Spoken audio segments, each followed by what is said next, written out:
물론 여긴 국민 라디오.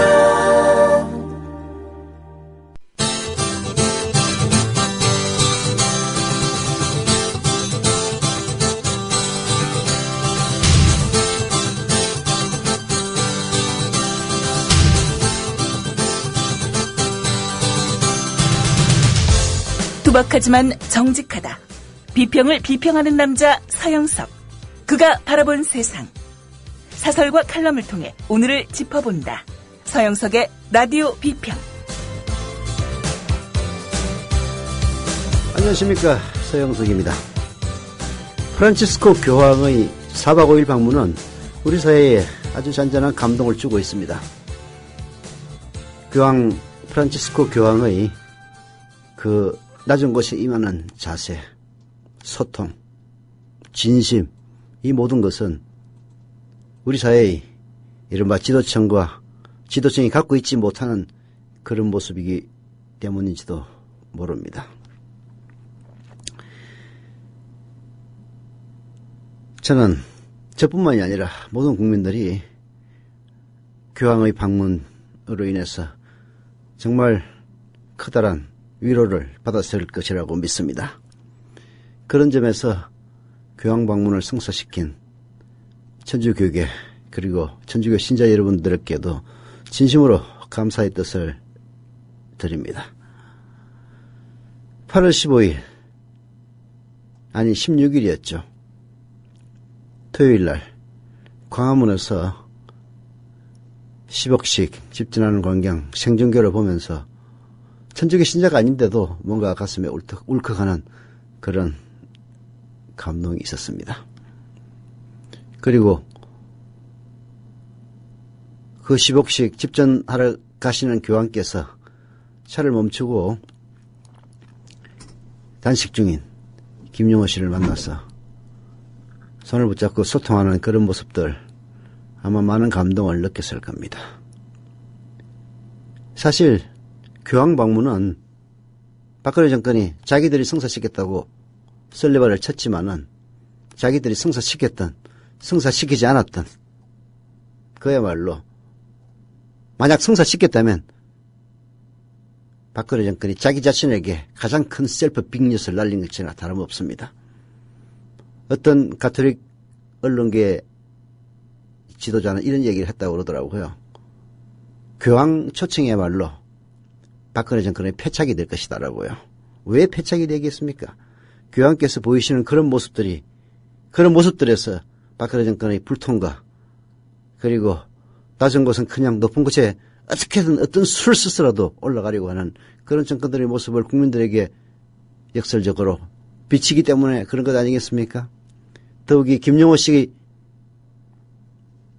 8월 16일 날 교황께서 모르고 지나가도록 아줌마 부대들이 에워싸고 교황께서 김용호 씨를 보지 못하도록 막았다는 사실을 듣고 정말 기가 막혔습니다. 더불어서 이 땅의 정치인들에게도 그리고 박근혜 정권에게도 부탁하고 싶습니다. 유민 아빠 김용호 씨가 진정으로 죽어야 속이 시원하시겠습니까? 김용호 씨가 무슨 단식 끝에 변을 당한다면 그 박근혜 정권에게도 엄청난 부담이요. 어쩌면은 박근혜 정권이 무너지는 조짐이 될지도 모릅니다. 야당 정치인들도 국민들 곁에 다가서서 그 눈물을 닦아줘야 될 의무가 있는 한국의 정치인들도 교황의 그런 태도와 자세를 본받으시기를 진심으로 부탁을 드립니다. 이 나라에서 지금 가장 낮은 곳인 광화문으로 와서 유민 아빠를 만류하고 대신 목숨을 건 단식을 해서라도 수사권과 기소권이 보장되는 세월호 특별법 관철시키기를 야당 정치인들에게 부탁을 드립니다. 라디오 비평 시작하겠습니다. 함께하고 계신 방송은 정치평론가 서영석 미디어 협동조합 이사장이 진행하는 라디오 비평입니다. 지상철 조합원 신청 광고입니다. 강화대교 앞에서 개념 부부가 만드는 개념 곰탕 연지연 곰탕. 연지연이란 가마솥의 장작불로 온종일 구워내는 곰탕을 서로 나누어 이어지는 인연이란 뜻입니다. 연지연 곰탕이 민주주의를 열망하는 조합원 여러분과 국민의 건강을 책임지겠습니다. 곰탕 포장 판매는 한 팩 800g에 7,000원이며 7팩 이상은 무료 배송으로 드립니다. 연지연 곰탕은 강화대교 입구에 위치해 있습니다. 단체 주문 예약 및 포장 주문 전화번호는 010-7252-1114, 010-7252-1114, 031-989-9968. 조합원 단체 예약은 10% 할인해드립니다.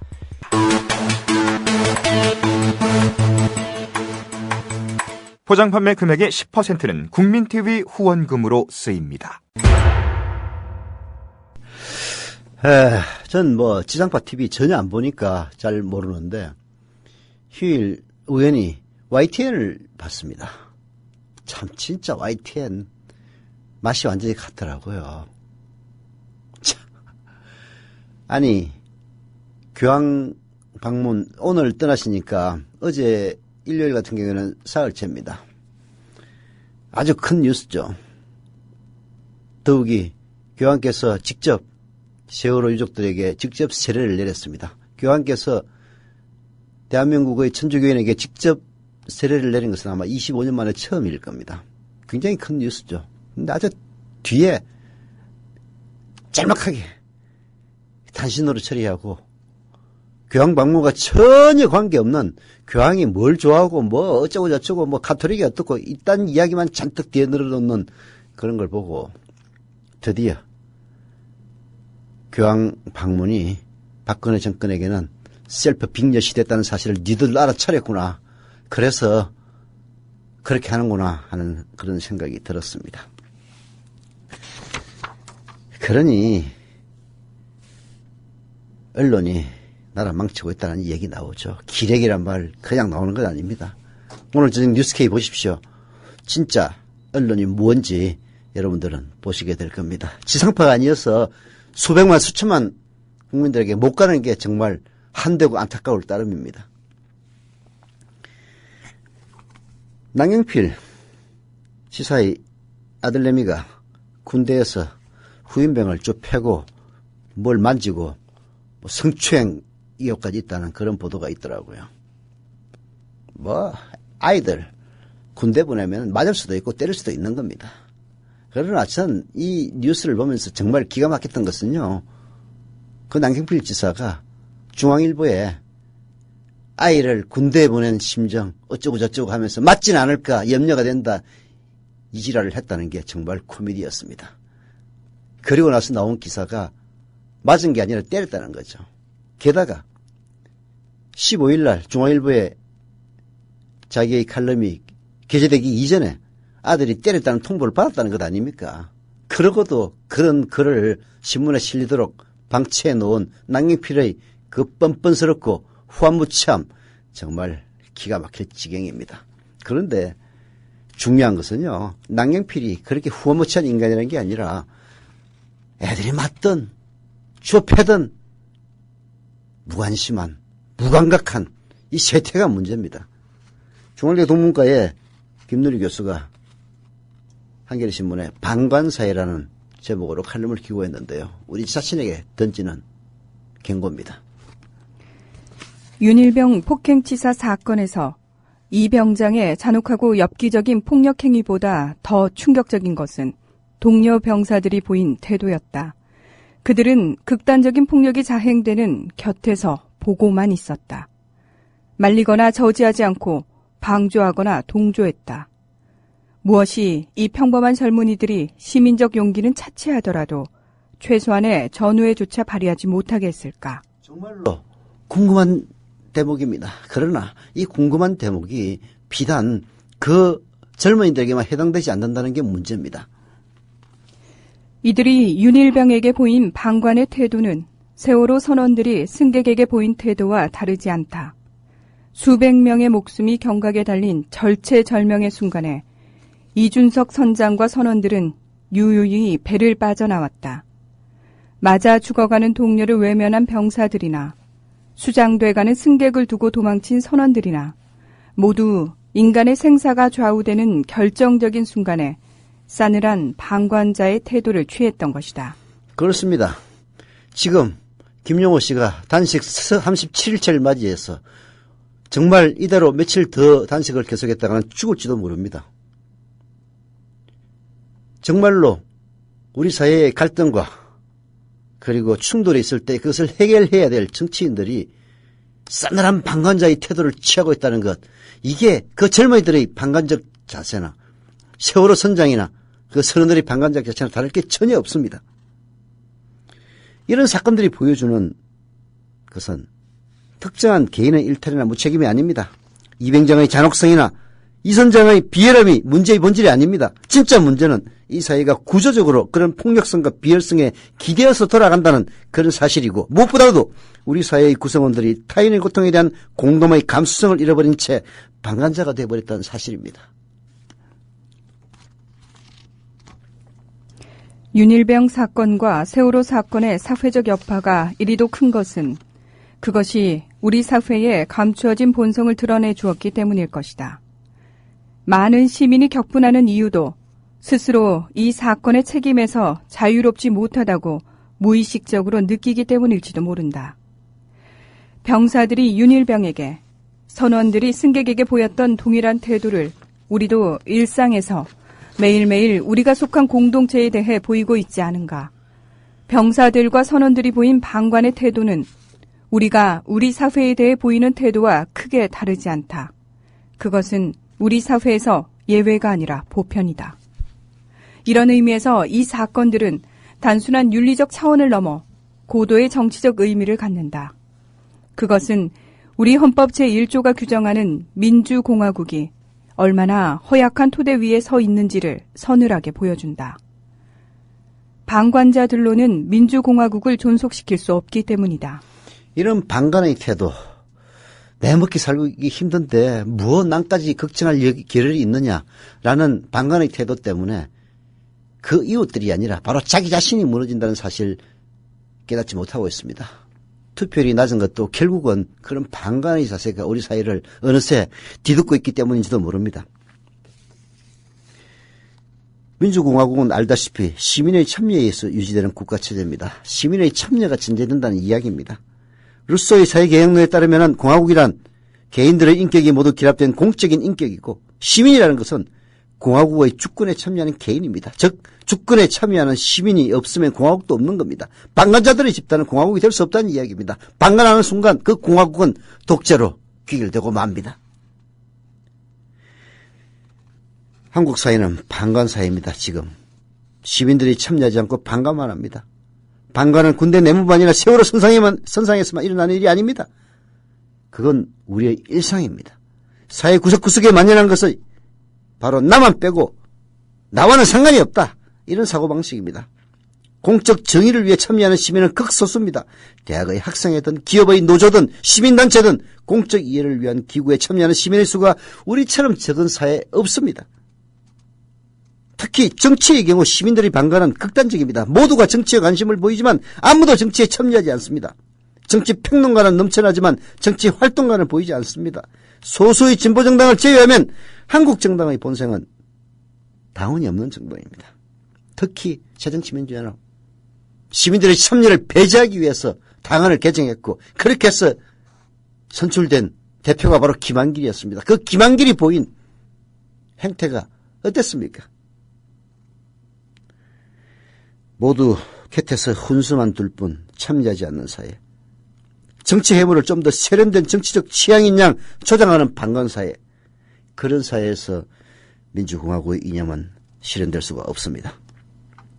우리 사회, 우리 한국 사회 4.19 혁명, 6월 시민혁명, 그리고 5.18 광주혁명과 같은 정치혁명의 전통을 지녔음에도 여전히 민주주의적 사회를 이루지 못한 것은 참여 사회로 나아가지 못한 채 방관 사회에 고착되어 버렸기 때문입니다. 그래서 우리는 참여를 해야 되고, 그 참여를 그야말로 생활 속에서 조장하는 그것이 바로 협동조합인 겁니다. 협동조합에 참여하신 27,000 조합원들은 이 방관 사회의 폐해를 고치고 우리 모두가 참여해서 진정한 민주공화국으로 나아가기 위한 초석을 닦는 전사들입니다. 진심으로 27,000여 조합원에게 다시 한번 경의를 표합니다. 사는 게 아니에요. 하루하루가 지옥이고 못 지켜줘서 너무 미안하고 뱃속에다 10달을 가지고 있다 낳은 내 새끼라고요. 어떻게 내 새끼를 데려갈 수 있냐고요. 안전한 세상을 만드는데 너와 내가 따로 없습니다. 그 작은 노력, 바로 세월호 특별법 제정입니다. 겹겹이 가려진 세월호 사건의 진실, 그 환부가 드러나야 수술할 수 있습니다. 수사권이 부여된 세월호 특별법이어야만 합니다. 지금 사인.세월호416.org에 접속하셔서 서명해 주시기 바랍니다. 다시는 이런 비극이 없는 세상을 만드는 힘, 그 힘을 사인.세월호416.org에서 함께 모아봅시다. 박근혜 대통령의 7시간 실종, 전 세계적인 개망신을 이미 당했습니다. 그럼에도 불구하고 박근혜 대통령의 7시간 행적을 샅샅이 밝히는 것은 국가안보 어쩌고 저쩌고 이따위 망발을 늘어놓는 사람이 아직도 우리 정치권에 있습니다. 그래서 유명한 파워블로거인 IMPT가 까는 소리 하지 마라. 박근혜 사라진 7시간 밝히는 게 국가안보에 위해가 된다고 오바마를 봐라. 이건 백악관을 출입하는 기자가 아닌 블로그인 IMPT가 취재한 것만으로도 오바마의 행적은 그야말로 일일이 까발리고 있다라는 것을 설파하고 있습니다. 세월호 참사가 벌어지던 4월 16일 박근혜 대통령의 행적에 대해 의문을 품은 사람들이 많습니다. 수백 명의 목숨이 죽어가던 그 시간에 대통령으로서 그녀가 도대체 어떤 조치를 했는지에 대한 당연한 의혹 제기입니다. 박근혜 대통령의 사라진 7시간에 대해 밝히라는 여론에 이완구 새누리당 원내대표는 대통령의 일거수일투족을 분초별로 다 까발리는 게 온당하다고 보나요? 지구상에 어떻게 그런 나라가 있어요? 라며 격하게 반응했습니다. 이완구 새누리당 원내대표는 세상에 오바마 대통령의 일거수일투족, 몇 시, 어디에 있는 것까지 소상히 밝히라는 것이 온당한 주장인가요? 한 나라의 국가 원수를 엄청난 얘기 아닙니까? 라며 갑자기 오바마 대통령을 거론하기도 했습니다. 그러나 이 이완구의 오바마 거론은 명백한 실책이었습니다. 자기 자신의 무식을 그대로 드러내주는 것에 불과했습니다. IMPT가 알려드립니다.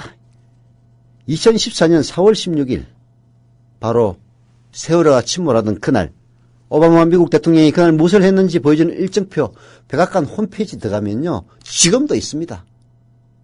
블로그 IMPT의 그걸 뭐라 그러지? 블로그죠. 예. 블로그에 가보면은 그대로 백악관 홈페이지에서 캡처한 게 드러나 있습니다. 백악관은 오전 10시를 시작으로요. 1시 35분 그리고 저녁 8시 반 저녁 8시 반이 아닌데 오후 2시. 예, 오후 2시 30분입니다. 예. 프린트가 잘못됐네요. 3시 10분, 그리고 오후 3시 45분, 5시 45분, 6시 45분, 7시 20분까지 시간대별로 오바마 대통령의 스케줄을 그대로 보여주고 있습니다. 한국과 미국의 차이는요, 청와대와 백악관이 공개하는 대통령 일정 보면 쉽게 압니다.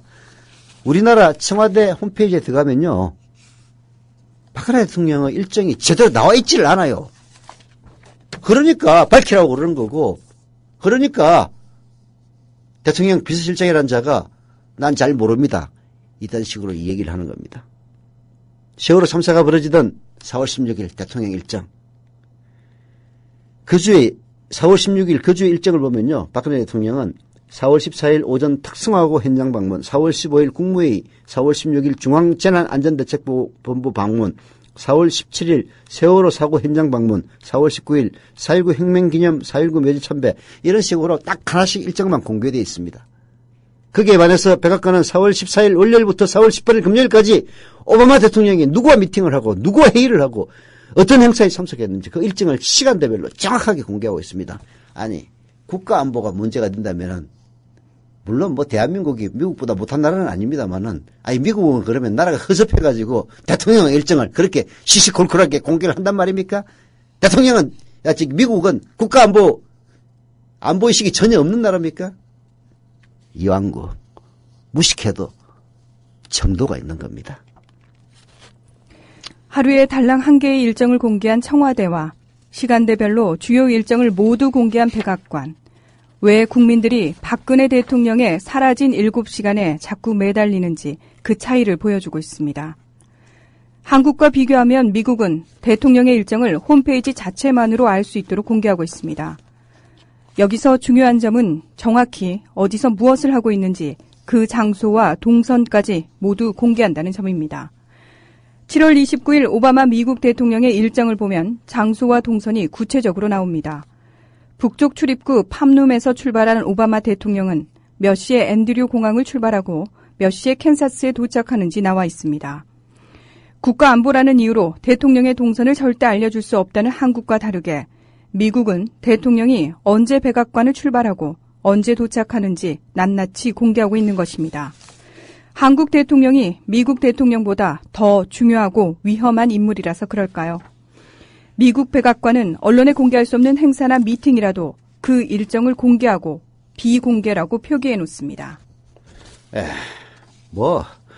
보면은 우리나라 대통령의 일정이 그야말로 크레물린보다도 더하다는 것을 마치 공산주의 과거 스탈린의 일정처럼 아주 비일에 가려져 있어요. 그리고 언론에 공개되는 풀기자단이라는 거는 뭐냐면은 기자들 워낙 백악관이나 혹은 청와대에 많이 출입합니다. 그래서 대통령 행사에 기자들이 우르르 다 따라가면은 수십 명, 수백 명이 따라다녀야 돼요. 그래서 뭐 사진기자 한 명, TV기자 한 명, 볼펜 기자라고 보통 펜 기자라고 얘기하는데요. 이렇게 해가지고 풀 기자단을 선정을 해서 서너 명만 취재를 하게 하고 그 서너 명이 쓴 기사나 사진 혹은 동영상을 모든 언론사가 공유하는 이런 시스템을 갖고 있습니다. 그걸 풀 기자단이라고 그러는데요. 언론에 공개되는 풀 기자단의 경우도 어느 매체가 어떤 분야에서 취재했는지 백악관 홈페이지에서는 상세하게 알려주고 있습니다. 백악관 안과 유보 행사에 동행 취재한 기자단이 그리고 어떤 언론사 소속인지도 명확하게 밝힙니다. 그래서 취재 공정성에 대한 판단 국민들이 하도록 공개합니다. 대한민국은 그렇게 하지 않아요. 풀 기자단 그 기사를 직접 쓴 기자가 누군지 안 밝힙니다.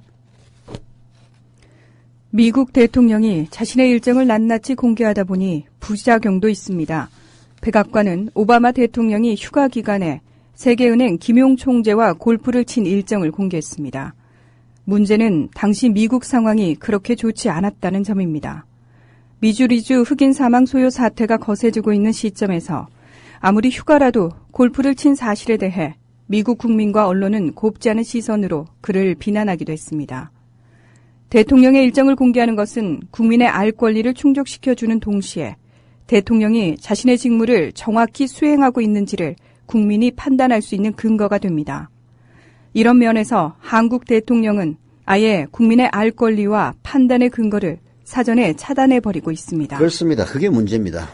심지어 백악관은 골프 친 그거 국민들에게 공개되면은 좋지 않은 시선을 받을 수가 있어요. 그러나 업무 중에 일어난 일의 경우에는 어떤 일이든지 반드시 공개를 합니다. 박근혜 대통령의 사라진 7시간에 대해 국민 비판 여론이 거세지자 청와대가 아니라 엉뚱하게 새누리당 조원진 의원이 그날 대통령 일정을 공개를 합니다. 박근혜 대통령을 보호하겠다고 내놓은 그날 일정 보면 더 이상합니다. 가장 먼저 9시에 세월호 이준석 선장과 성무원이 배에서 탈출을 시작했다면 단순한 침수가 아닌 대행 참사가 예견될 수 있음을 알고 있는데도 청와대는 9시 24분 여객선 침수라는 최초 보고를 대통령에게 합니다.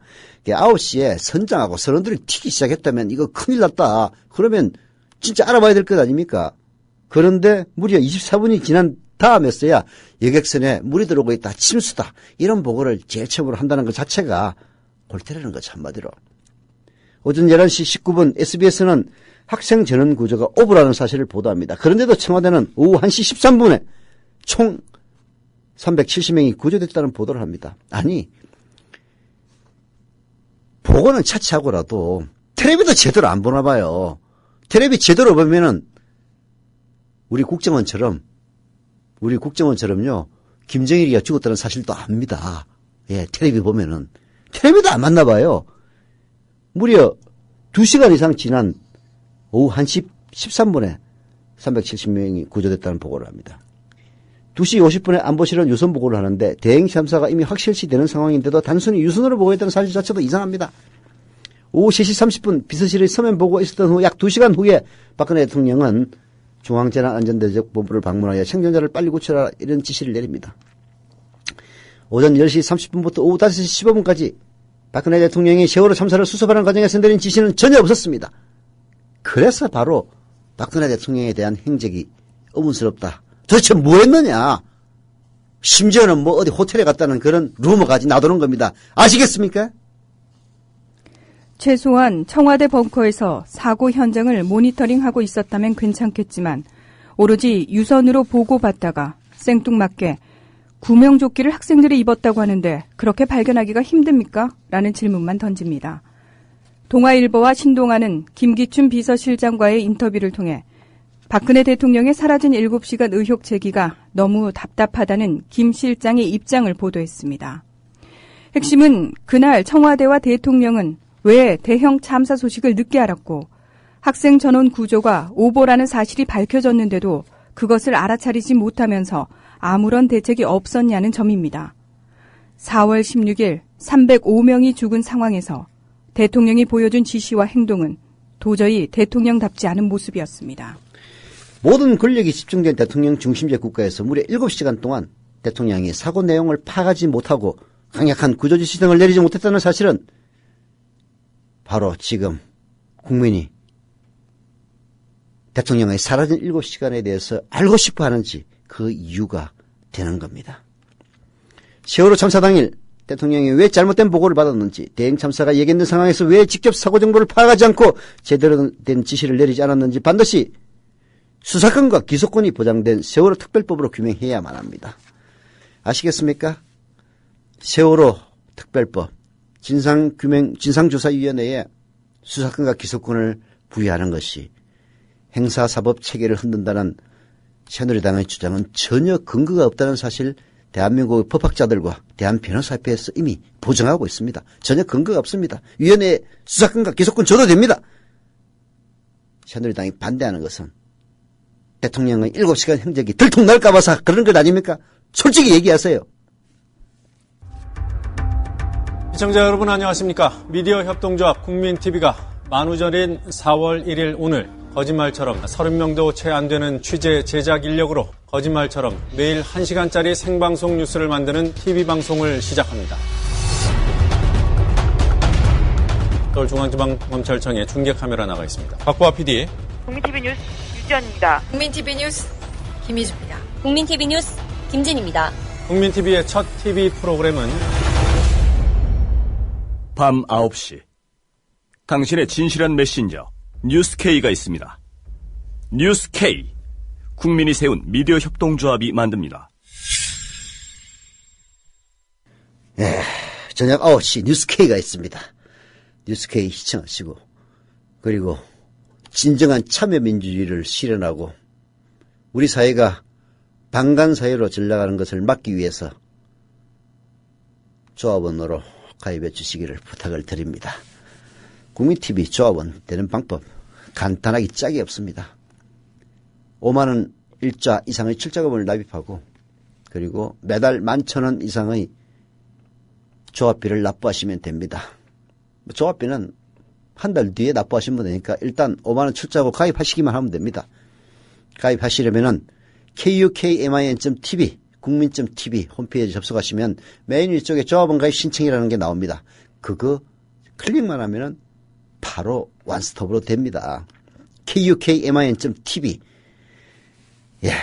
부탁드리고요. 이미 27,000여 조합원분들 우리가 뒤늦게 4월 1일 뉴스K TV방송 TV뉴스 보도를 하면서 조합비를 긋기 시작했습니다. 4월 20일 정도부터 긋기 시작했죠. 그래서 지금 11,000명 정도밖에 월 조합비를 내고 있지 않는 그런 상태인데요. 이게 12,000명, 13,000명, 14,000명, 15,000명으로 늘어날 수 있도록 이미 가입한 조합원들, 분들 더 관심 가지고 가급적이면 CMS 계좌 이체 신청을 통해 월조합이 납부해 주시기를 부탁을 드립니다. 그리고 광고 하나 하겠습니다. 오해숙 생활단식 광고입니다. 오해숙 생활단식 이거 하시면요, 신청하시면은 신청하시는 분들에게 조합원일 경우에는 일자 5만원 정자까지 해준다고 합니다. 그리고 나는 정자 싫다, 내 친구에게 출자금으로 쓰게 해달라 하면 출자금으로도 전용해 드린다고 합니다.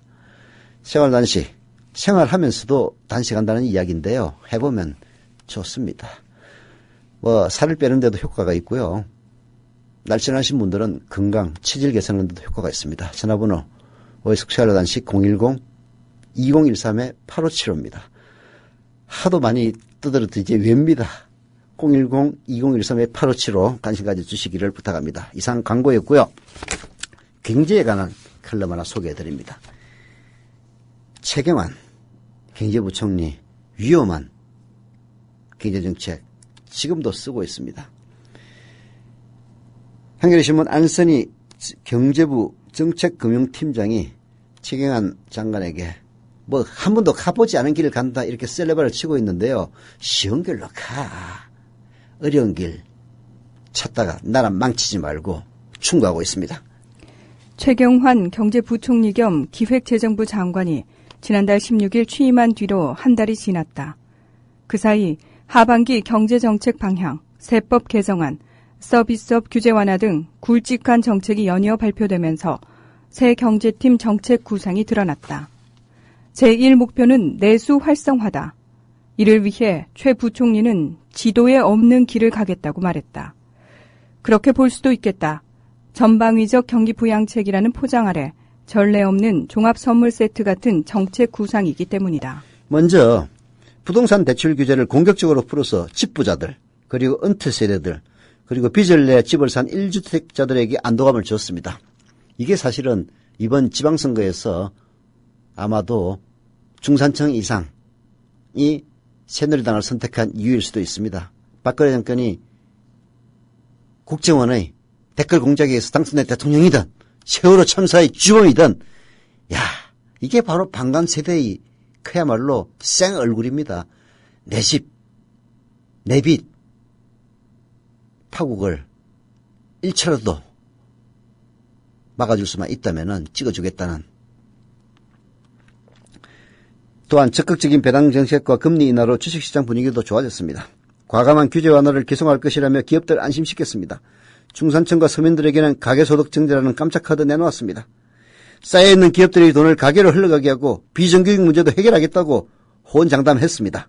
당장 41조 원의 돈을 풀고 내년 예산도 최대한 늘리겠다는 호언장담, 그리고 이런 호언장담은 지지부진한 경제 상황에 지쳐있던 사람들에게 뭔가 달라지나 보다 하는 기대를 품게 했습니다.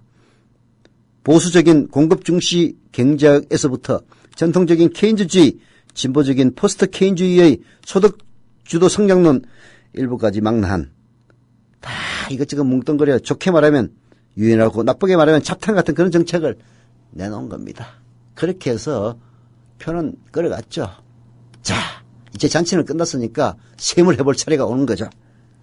보수 진영은 기업 소득을 억지로 가계로 돌린다니 말이 되느냐고 입을 내밀었고, 진보 진영은 무늬만 가계 소득 증대 정책 아니냐고 의심의 눈초리를 보냈지만 양쪽 다 목소리가 크지는 않았다. 보수 쪽은 설마 이 정부가 우리한테 정말 해로운 정책을 하겠어라는 믿음이 있었을 것이고, 진보 쪽은 박근혜 정부에서 이 정도가 어디야라는 체념이 있었을 것이다. 정치인 출신답게 최 부총리는 이런 상황을 계산한 듯 보인다. 그 사이 730 재보선이 있었고 여당은 큰 승리를 거뒀다. 경제적 측면에서만 보면 최경환 효과가 일부 작용했다는 점을 부인하기 어렵다. 그렇습니다. 자, 아까 얘기했듯이 파티는 끝났으니 이제 계산할 시간이 왔습니다. 최경환 부총리가 가계소득 증대의 핵심 정책으로 내세운 게 바로 기업소득 환류세제입니다. 말하자면 기업에 쌓인 유보금을 가계로 흐르도록 강제적으로 강제하겠다는 이야기입니다. 안 하면 세금 물리겠다는 얘기죠. 즉 사내 유보금, 천문학적으로 쌓이는 수백조 원의 사내 유보금, 재벌들 대기업들이 갖고 있는 겁니다. 돈을 쌓아놓고 있다는 게 바로 그런 이야기입니다. 거기에 세금을 물리겠다는 기업소득 환류세제는 구조만 복잡할 뿐 사실상 실효성이 거의 없는 것으로 드러났습니다. 정부가 풀겠다는 41조 원은 대부분 이자만 조금 싼 대출일 뿐입니다. 내년 예산을 얼마나 늘린다는 것인지 어디 쓴다는 것이는 안갯 속입니다. 정부 예산은 어떻게 쓰느냐에 따라서 가계의 호주머니를 채울 수도 있고 반대로 기업의 배만 불릴 수도 있습니다. 그래서 체계간의 호언장담이 실현되려면 구체적인 정책을 내놔야 합니다. 그래서 저게 진정으로 기업의 배를 불리는 게 아니라 가계소득을 늘릴 수 있는 것인지 판단할 수 있게 해야 되는데 안개 속에 있습니다. 많은 전문가가 가계소득을 늘리기 위한 가장 효과적인 정책으로 꼽는 최저임금 인상에 대해서는 이 정부 최경환 소극적 입장으로 일관하고 있습니다. 역시 관건 중의 하나인 대기업과 중소기업의 격차에서 언급 자체가 없습니다. 집값과 주가가 정말 오를지도 미지수지만 오른다 해도 서민들에게는 먼 나라 이야기다. 이로 인한 소비 촉진 효과도 일시적일 뿐이다. 최경환 경제팀도 인정한 것처럼 한국 경제의 활기를 찾을 수 있는 전공법은 모든 계층이 일한 만큼 정당하고 안정적인 소득을 얻음으로써 소비가 살아나고 내수가 활성화하는 것이다. 이를 위해 정부는 최저임금 인상, 복지 지출 확대, 중소기업 지원 같은 정책에 힘을 써야 한다. 그렇습니다. 최저임금을 인상하고 복지 지출을 확대하고 중소기업을 지원하고 복지가 곧 투자라는 그런 마인드로 바꿔야 합니다. 최경환, 지도에 없는 길, 멋진 표현이긴 하지만 뻔히 보이는 쉬운 길을 놔두고 자꾸 복잡한 길을 가려고 한다면 정말 목적지에 가고 싶은 것인지 의심받게 될 수도 있습니다. 먹튀 공약, 경제민주화만으로도 충분하지 않습니까? 라디오 비평 오늘 순서 여기서 마치겠습니다.